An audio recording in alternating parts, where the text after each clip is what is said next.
तस्मै श्री गुरुवे नमः।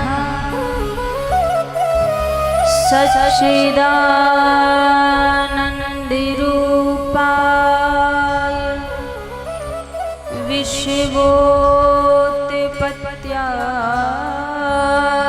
विश्वोत्पत्त्यादिहेतवे तापत्रये विनाशाय श्रीकृष्णाय वयं नमः। जय जय श्री राधारमण जय जय नवल किशोर जय गोपी चित्तचोर प्रभु जय जय माखन चोर। आइए हनुमान जी विराजिए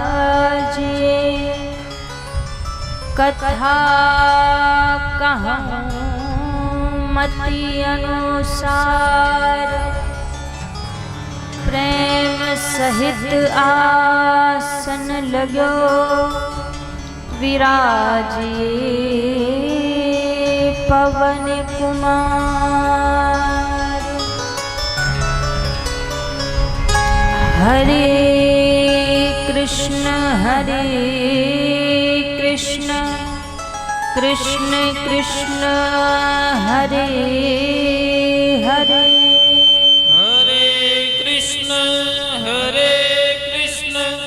कृष्ण कृष्ण हरे हरे हरे राम राम राम हरे हरे हरे राम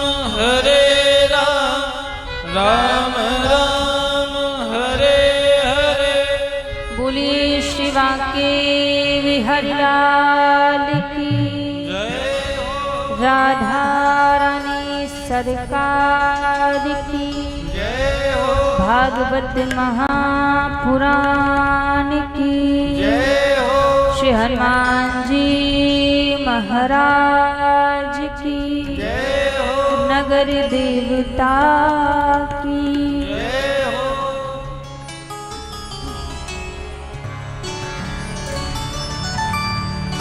आइए सर्वप्रथम सभी भक्तजन आज की परम पावन परम मंगलमय कथा में प्रवेश करने से पहले मन और वाणी को पवित्र करते हुए श्री राधा रानी के पावन नाम का आश्रय लेते हुए सभी आज की मंगलमय पावन कथा में प्रवेश करेंगे। सभी बड़े भाव और प्रेम से मिलकर राधा रानी के पावन नाम को सभी गाएंगे।